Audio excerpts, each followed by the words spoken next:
یغضوا من ابصارکم وَيَحْفَظُوا فُرُوجَهُمْ ذَلِكَ أَزْكَىٰ لَهُمْ إِنَّ اللَّهَ خَبِيرٌ بِمَا يَصْنَعُونَ۔ او لوگوں، خدا تمہیں کہتا ہے اپنی آنکھوں کی حفاظت کرو، اگر تمہاری نظریں غلط جگہ پڑی اپنی عزت کی حفاظت کرو، اپنی آبرو کی حفاظت کرو، اگر غلط نظریں پڑی غلط استعمال ہوئی، ان اللہ خبیر بما یصنعون،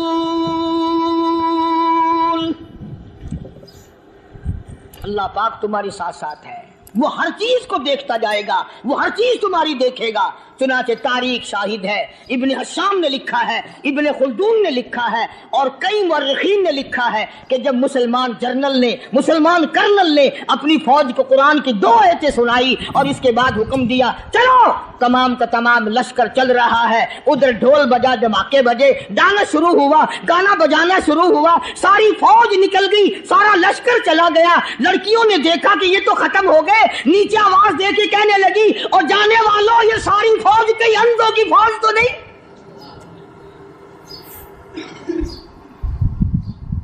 یہ حسن کا نظارہ اور یہ ڈانس اور یہ آواز، ہم ناچ ناچ کے تھک گئی، کوئی سر نہیں اٹھاتا۔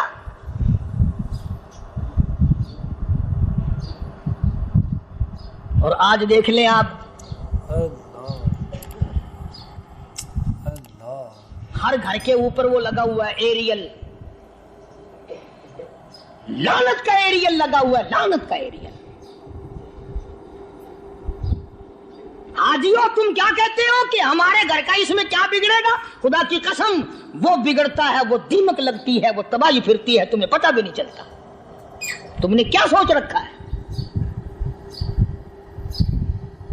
مسلمان کرنل کے حکم پہ ساری فوج نکل گئی، ناچنے والی گانے والی لڑکیاں عیسائیوں کی حیران ہیں، کیا ہوا؟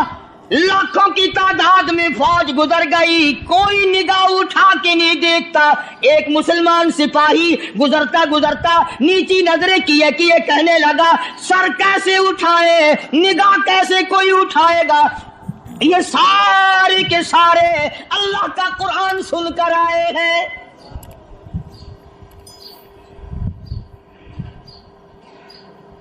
کیسے کوئی نگاہ اٹھائے گا؟ کیسے کوئی سر کو اٹھائے گا؟ یہ سارے کے سارے اللہ کا قرآن سن کر آئے ہیں۔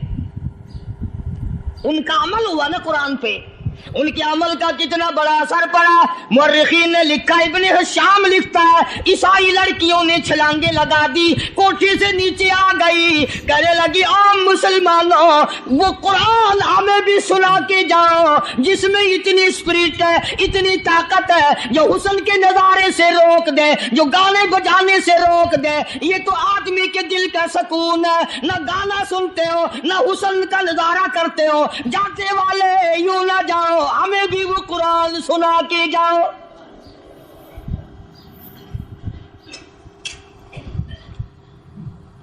اس قرآن میں کتنی بڑی طاقت ہے، وہ کتنی عظمت ہوگی، اس میں اس کلام میں کتنی برکت ہوگی، جس کلام میں یہ تاثیر ہے کہ وہ ایسی ایسی چیزوں سے روک دیتا ہے۔ چنانچہ ایک مسلمان سپاہی چلتا بھی جاتا ہے اور کہنے لگا وَقُلْ لِلْمُؤْمِنِينَ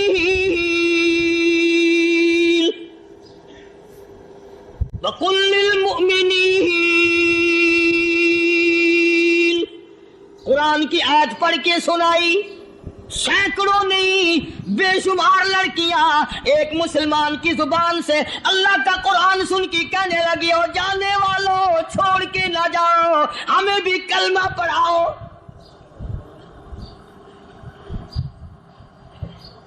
جتنی بھی وہ ناچنے گانے والی تھی تمام کی تمام کلمہ پڑھ کر مسلمان بن گئی۔ اور مورخین نے لکھا ہے آخری دم تک قرآن کی شیدائی اور دیوانی بن کے گزری ہیں۔ پھر وہ لڑکیاں جو رات دن حسن و جمال کا پیکر بنی رہتی تھی، علماء نے لکھا ہے جب موت آئی ایک ایک کے بدن میں کپڑے لباس میں موت آئی تو 50-50 ٹاکی لگی ہوئی تھی۔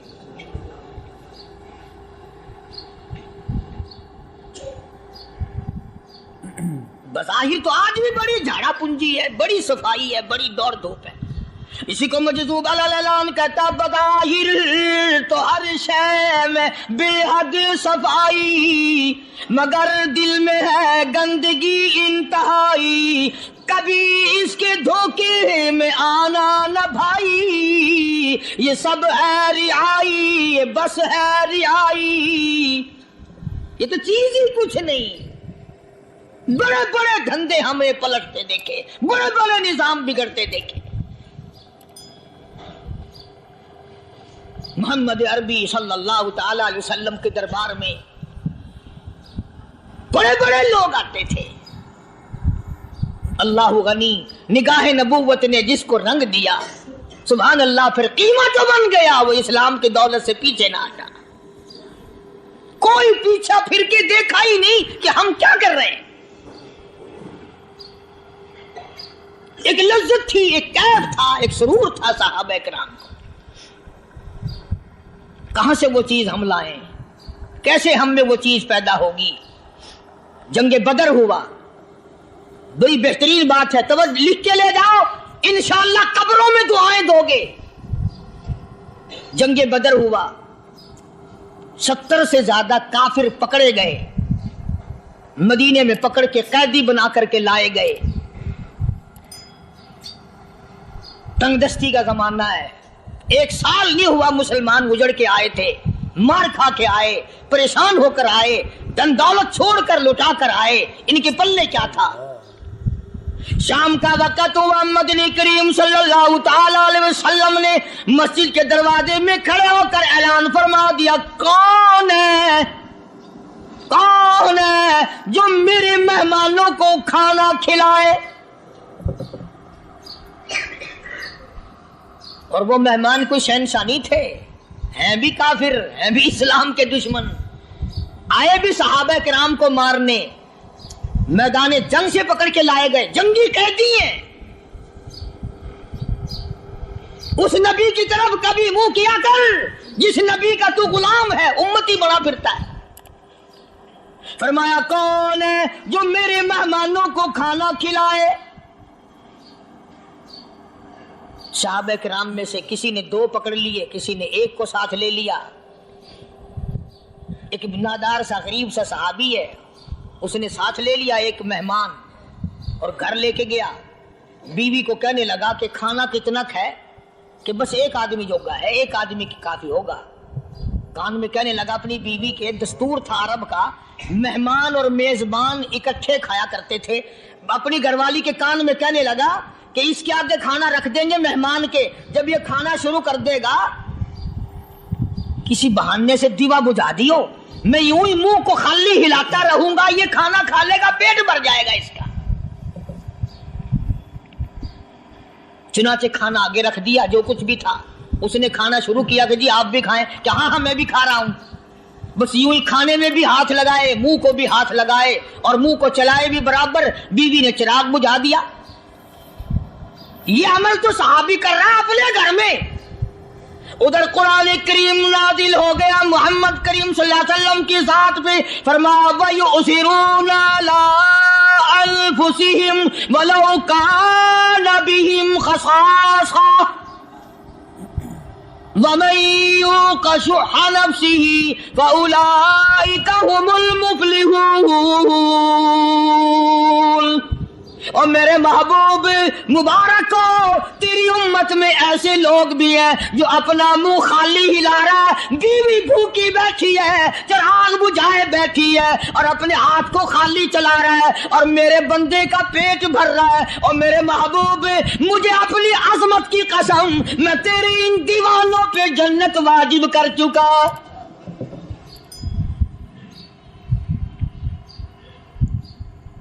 اب حضور صلی اللہ علیہ وسلم نے تو ان کو نہیں سکھایا تھا کہ تو جا کے ایسا کرنا، قدرتی مزاج ایسا بنا دیا تھا۔ ایک اور موقع آیا مدینے پاک میں، جنگی قیدی اور جگہ سے اسی طرح سے آئے۔ ایک صحابی ایک اور آدمی کو، جنگی قیدی کو کافر میں گھر لے گیا۔ بیوی کہنے لگی کہ 1 ہی آدمی کا کھانا ہے بس، انہوں نے کہا اس کو دے دو۔ وہ کافر جنگی قیدی کہنے لگا جی آپ بھی کھائیں، کہنے لگا بھی بات ہے صاف، 1 آدمی کا کھانا ہے، تو کھانا کھا میں درخت کے پتے چبا لیتا ہوں. وہ کہنے لگا میں کھاؤں گا پتے. انہوں نے کہا تو رئیس آدمی ہے مکے کا, میں پرانا غریب ہوں, مجھے پتے چبانے کی عادت ہے, تیرے پیٹ میں درد نہ ہو جائے, میں عادی ہوں پتے چبانے کا. اس نے پتے چبا لیے. کافر مسافر اور مہمان جو تھا جنگی قیدی, اس کو کھانا کھلا دیا. دوسرے دن پھر ایسی نوبت آئی. اس نے کہا آپ بھی میرے ساتھ کھانا کھائیں. نے کہا نہیں بھائی تو کھا, میں پتے چبانے کا عادی ہوں. 2 دن تو اس کافر نے کھانا کھا لیا, اور جب تیسرے دن اس کے آگے کھانا آیا, انہوں نے کہا بھائی تو ہی کھا, بس اتنا ہی کھانا ہے, میں تو میاں بیوی ہم تو پتے چبا لیں گے. اور کہنے لگا مدینے والوں, تم خود پتے چباتے ہو, دشمنوں کو کھانا کھلاتے ہو, آج میری بھی ایک شرط ہے, پہلے کلمہ پڑھا پھر کھانا کھلا.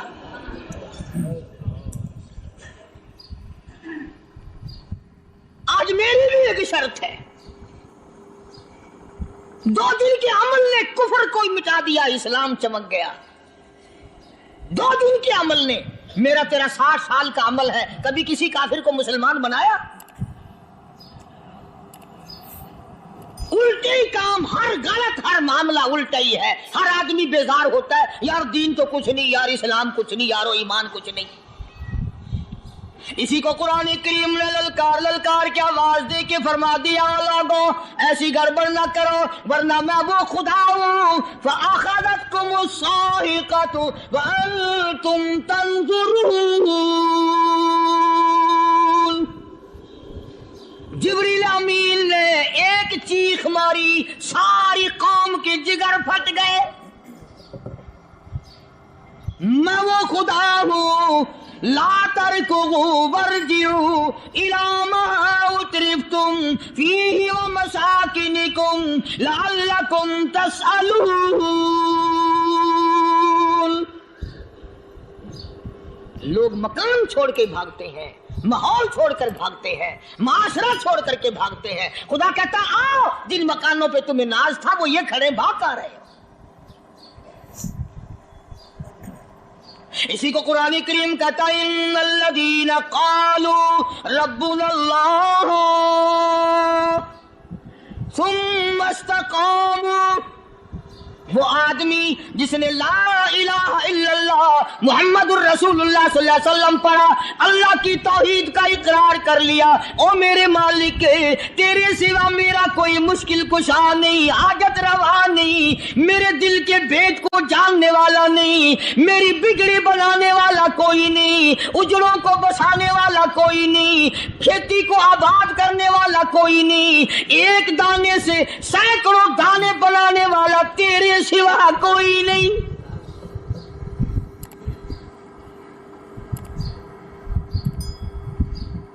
کھیتوں میں جاؤ, کبھی یہ تو سوچو کہ دنیا میں حکومتوں نے کتنے مل لگا رکھے ہیں, چینی کے, شکر کے کتنے مل ہیں, کتنے ڈیپو ہیں, پھر بھی قلت ہو جاتی ہے.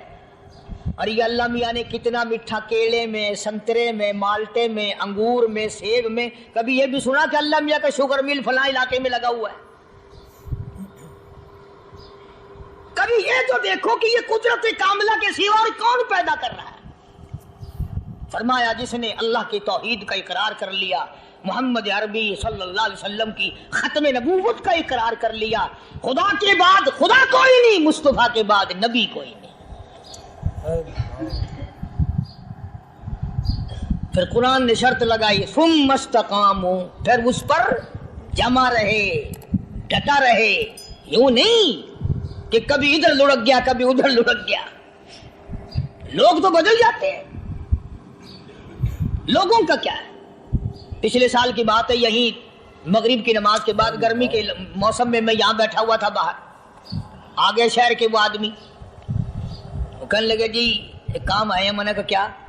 کہ 25,000 روپے چوری ہو گیا ہمارا, بتاؤ ہمیں. میں نے کہا مجھے کیا پتا. انہوں نے کہا نہیں سارا شہر کہتا ہے کہ قاریہ نہیں بتا دیتا ہے. میں نے کہا اچھا یہ یوں نہیں جانے کا. میں نے کہا پھر آدھے لوں گا.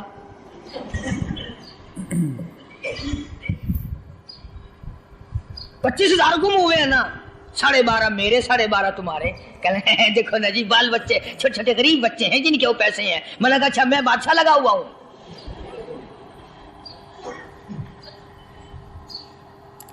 انہوں نے کہا جی سودا مہنگا. میں نے کہا پھر کہیں اور چلے جاؤ.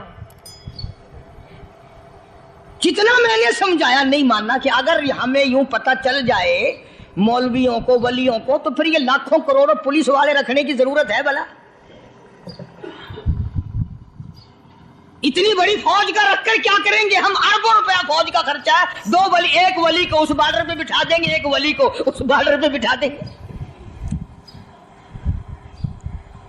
پھر ہم بڑھانا دیں گے اولیاء کرام رجمت. ذہنیت مری گئی، سمجھ نہیں پاتے، دین کے قریب نہیں آتے لوگ، سمجھتے نہیں. فرمایا ثم استقاموا تتنزل علیہم الملائکۃ الا تخافوا ولا تحزنوا وابشروا بالجنہ التی کنتم توعدون. قرآن کہتا ہے ادھر ولی کی موت آتی ہے، ایسا آدمی جو اپنے کلمے پہ جمع رہے، شرک و بدعت کی لعنت سے بچے، کفر و نفاق سے بچے. ادھر موت آتی ہے، ادھر فرشتے کہتے ہیں گھبرانا، غم نہ کر، بحث کے دروازے تیرے لیے سارے کھلے ہوئے. وَلَكُمْ فِيهَا مَا تَشْتَهِي أَنفُسُكُمْ وَلَكُمْ فِيهَا مَا تَدَّعُونَ. فرمایا ہم تمہاری ہر اس تمنا کو پورا کریں گے، ہر اس آرزو کو پورا کریں گے. جو مانگو گے وہی ملے گا، جو کہو گے وہی دیا جائے گا. نحن اولیاؤکم فی الحیات الدنیا وفی الآخرہ. ہم دنیا میں بھی تمہارے کارساز ہیں، ہم آخرت میں بھی تمہارے کارساز ہیں. ہم دنیا میں بھی تمہارے دوست ہیں، آخرت میں بھی تمہارے دوست ہیں. اور خدا کے یہاں وہ انعام ملے گا. اللہ غنی، رائی کے دانے کے برابر نیکی کی ہوگی، جب پہاڑوں کے برابر ثواب ملے گا تو آدمی حیران ہوگا، یا اللہ تیرے جیسا بینک تو کسی کا بھی نہیں. رائی کا دانہ لے کر پہاڑ واپس کر دیا، مالک نے نجات کا ذریعہ بنا دیا. فرمایا نزلا من غفور رحیم. یہ مہمانی ہے پروردگار عالم کی طرف سے. قرآن اعلان کر کر کے کہتا وبالاسحار هم یستغفرون. اللہ پاک فرماتے ہیں میرے بندوں کی نشانی یہ ہے کہ وہ آخری رات میں بڑے ویلے سحری کے وقت اٹھ کر استغفار کرتے ہیں، اللہ کے حضور میں معافی مانگتے ہیں، روتے ہیں، عاجزی کرتے ہیں. کہتا کہ ایک تڑپ سی دل میں امنگتی ہے، ایک درد جگر میں ہوتا ہے. ایک تڑپ سی دل میں امنگتی ہے، ایک درد جگر میں ہوتا ہے. ہم رات کو رویا کرتے ہیں جب سارا عالم سوتا ہے. سب لوگ سوئے ہوئے ہوں اور اللہ کا دروازہ کھٹکھٹا، اندھیرے میں مالک کے کائنات کے سامنے جھولی پھیلا، اپنی بگڑی کا سوال کر، اپنی مشکلات اس مالک کے سامنے پیش کر جو سارے جہان کا خالق و مالک ہے. عقیدہ بھی بناؤ، اعمال بھی بدلو، مزاج بدلو، طبیعتوں میں انقلاب لاؤ. اور لوگوں ان گھروں کو مسلمانوں والے گھر بناؤ. تم برا مان کے جاؤ یا بھلا مان کے جاؤ، میں اپنے عقیدے کی بات کو چھپاتا نہیں. جس گھر میں کوئی مرد عورت قرآن کے کھولنے والا نہیں، میں اس گھر کو مسلمان کا گھر نہیں کہتا، وہ چوڑے اور کرار اور سکھ کا گھر ہے. تمہیں یہ سکھایا کس نے ہے کہ مرنے کے بعد قرآن پڑھا جاتا ہے اور ساری زندگی میں نہیں پڑھا جاتا؟ یہ قرآن مردوں کے لیے تھوڑی آیا، یہ زندوں کے لیے آیا ہے. حدیث پاک میں آتا ہے حضور کریم صلی اللہ علیہ وسلم نے فرمایا عیسیٰ علیہ السلام ایک قبرستان سے گزرے، گورستان سے گزرے تو ایک قبر کو دیکھا. وہ نبی ایسا تھا، اس کے معجزات ایسے تھے. قبر میں دیکھا تو ایک بڑھیا جل رہی ہے، سڑ رہی ہے، تباہ ہو رہی ہے، رو رہی ہے. تو عیسیٰ علیہ السلام پناہ پناہ کر کے وہاں سے گزر گئے. چند دنوں کے بعد جو اسی قبر کے پاس سے گزرے تو عیسیٰ علیہ السلام کو دھیان آیا کہ اس قبر میں ایک بڑھیا بڑی عذاب بھگت رہی تھی، مگر اس دن جو دیکھا وہ تو عیش میں بیٹھی ہے، تخت میں بیٹھی آرام کر رہی ہے. سیدنا عیسیٰ علیہ السلام نے اللہ پاک سے سوال کر دیا، الہی مرنے کے بعد تو آدمی کوئی نیکی بھی نہیں کر سکتا، اس نے کیا کر لیا جو اس کا سارا نظام بدل گیا؟ آواز آئی، اے عیسیٰ لکھ کے لے جاؤ یہ بات، حضور کا فرمان ہے. فرمایا، اے عیسیٰ اس مائی کے چھوٹے سے پوتے نے استاد کے پاس جا کر کے پڑھا بسم اللہ الرحمن الرحیم. اس ننھے سے منہ سے، چھوٹے سے منہ سے جب یہ لفظ نکلا، اے اللہ تو بڑا مہربان ہے، تو بڑا کریم ہے. عیسیٰ چھوٹے سے منہ سے جب نکلا، وہ تو معصوم تھا، اس کے منہ سے جب نکلا نا کہ میں بڑا مہربان ہوں، میں نے اس معصوم بچے کے صدقے میں اس کی دادی پہ کرم کر دیا.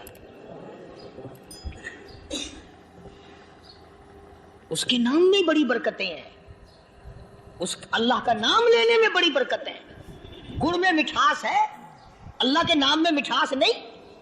ٹافیوں میں مٹھاس ہے، اللہ کے نام میں مٹھاس نہیں. تم نے چکھ کے نہیں دیکھا، اگر تم چکھ لو خدا کی قسم دنیا کی کوئی چیز اچھی نہ لگے اللہ کے نام کے مقابلے میں. اللہ پاک مجھے اور آپ سب کو اپنا نام لینے کی توفیق عطا فرمائے، اپنے قرآن کی تلاوت کرنے کی توفیق عطا فرمائے، اور اپنا ذکر اور اپنا فکر اور اپنے شکر کی توفیق عطا فرمائے. اور اللہ پاک ہم سب کو یہ ہمت دے کہ مرتے دم تک ہم قرآن سے یاری کریں، قرآن سے وفاداری کریں. وآخر دعوانا ان الحمدللہ رب العالمین.